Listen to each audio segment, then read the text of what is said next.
ইট পাথরের তৈরি সুউচ্চ ভবনের মাঝে যেন এই শহরের আকাশও লুকিয়ে গেছে। শহরের বাতাস হয়েছে ভারী, গগনচুম্বী এসব ভবন যেন এখন শহরের শোভা। মানুষের আভিজাত্য প্রকাশ পায় বাড়ির সৌন্দর্য আর বিলাসিতায়।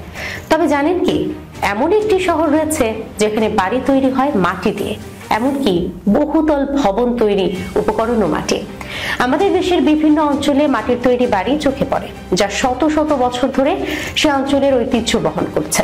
যদিও এখন তেমন একটা মাটির বাড়ি দেখা যায় না, সেখানে স্থান নিয়েছে ইট পাথরের বাড়ি।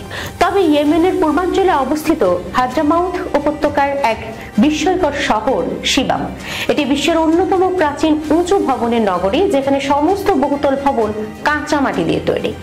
এই কারণে এটি মরুভূমির ম্যানহাটন বা পৃথিবীর প্রথম উঁচু ভবন বিশিষ্ট শহর বলা হয়।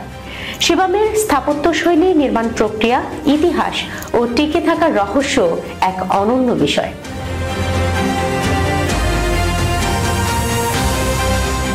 শিবাম শহরের ইতিহাস তৃতীয় শতকের দিকে গড়ে উঠলেও বর্তমান আকার ধারণ করে 1600 শতকে।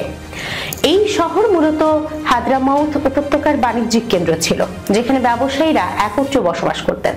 এটি গুরুত্বপূর্ণ বাণিজ্য পথের সংযোগ স্থল হওয়ায় শিবাম ঐতিহাসিকভাবে অনেকবার আক্রমণের শিকার হয়েছে।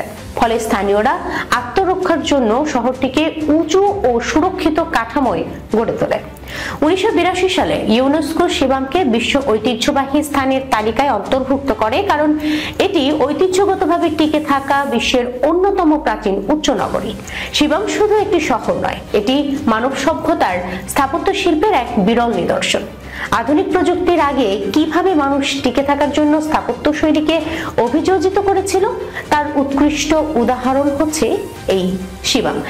শিবামের বহুতল দালানের সংখ্যা প্রায় 500টির বেশি, সাধারণত 5 থেকে 11 তলা, কিছু ভবনের উচ্চতা 30 মিটার পর্যন্ত। ভবনগুলো খেজুর কাঠের ফ্রেম দিয়ে শক্তিশালী করা হয় এবং প্রতি কয়েক বছর পর পর নতুন কাঁদা দিয়ে সংস্কার করা হয়। প্রথম তলায় পশুর জন্য গোয়ালঘর বা দোকান থাকে, উপরের তলাগুলোতে বসবাসের জন্য ব্যবহৃত হয়।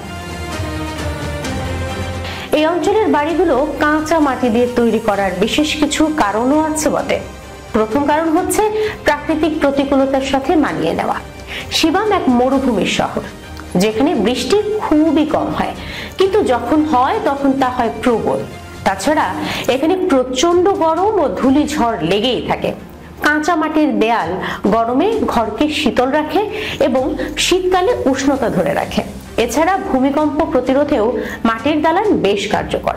শিবামের আশেপাশে পাথরের যোগান কম থাকায় এবং কাঠের অভাব থাকায় স্থানীয়রা সহজলভ্য কাঁদা, খড় ও খেজুর গাছের কাঠ ব্যবহার করে দালান নির্মাণ করে। এর ফলে খরচ কমে এবং পরিবেশ বান্ধব নির্মাণ সম্ভব হয়। শিবামের প্রতিটি দালানই এক একটি দুর্গের মতো। অতীতে দস্যু ও শত্রুদের আক্রমণ থেকে আত্মরক্ষার জন্য শহরকে চারপাশে ঘিরে এক ধরনের উঁচু দুর্গ শৈলীর নকশায় নির্মাণ করা হয়। এটি সরু গলিপথ এবং সংযুক্ত বাড়িগুলো আক্রমণকারীদের চলাচল কঠিন করে তোলে। তবে শিবামের ভবনগুলো শতাব্দীর পর শতাব্দী ধরে টিকে থাকলেও আধুনিক শহরায়ন, জলবায়ু পরিবর্তন এবং পর্যাপ্ত সংরক্ষণ না করার ফলে এটি এখন ধ্বংসের ঝুঁকিতে রয়েছে। বিশেষত 2008 ও 2015 সালের বন্যায় অনেক ভবন ক্ষতিগ্রস্ত হয়।